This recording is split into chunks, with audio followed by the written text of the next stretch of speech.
Hi everyone, and welcome to our weekly portion here at eteachergroup.com. This week's portion is Shemot, and it can be found in the book of Exodus, from chapter 1, verse 1 to chapter 6, verse 1. Let us open the Torah scroll and meet our portion.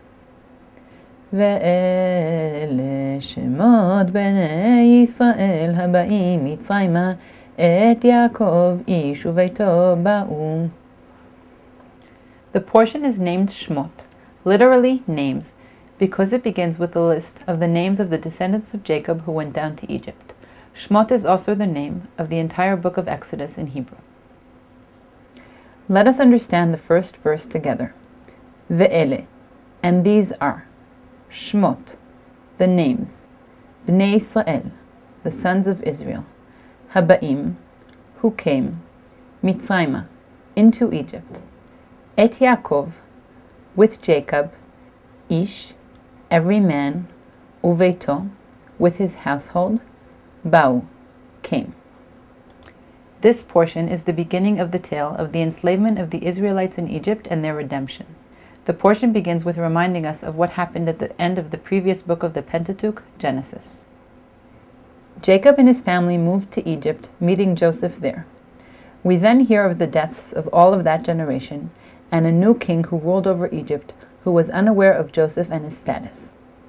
This new king was alarmed by the mighty Israelites and decided to enslave them. He also ordered the midwives to kill all the boys born to Israelite women, but they did not listen to him. He then decreed that every Israelite boy born should be thrown into the Nile River. At that time, we hear of the birth of Moses from the tribe of Levi. His mother managed to hide him for 3 months, but then could hide him no more and placed him in a basket in the Nile, with his sister watching over him. The daughter of Pharaoh, who went to bathe in the Nile, spotted him and saved him, and it is she who gives him his name, Moses. She adopts Moses, and he grows up as her son. When Moses grows up, he goes out and sees the suffering of his people. He sees an Egyptian hitting an Israelite and kills him. He thinks that no one has seen what he has done. However, it turns out that it was witnessed, and the Pharaoh wants to kill him. This forces Moses to flee Egypt. Moses flees to Midian, where he meets his wife Zipporah, the daughter of the Midianite priest Jethro. Moses stays in Midian and becomes Jethro's shepherd. At that time, the king of Egypt dies.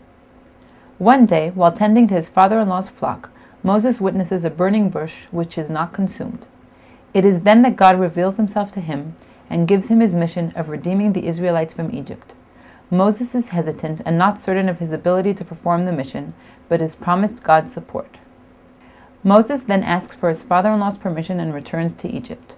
On his way, he meets his brother Aaron, and together they go to the elders of Israelite and inform them of God's plan to redeem them, and then to Pharaoh, of whom they demand the release of the Israelites. Pharaoh refuses and makes the working conditions of the Israelites even more difficult. The portion ends with Moses' complaint to God that the mission is not succeeding, and the Israelites' conditions have only worsened. God promises him that they will in fact be redeemed. That's all for this week. We hope to see you again next week. Have a great week.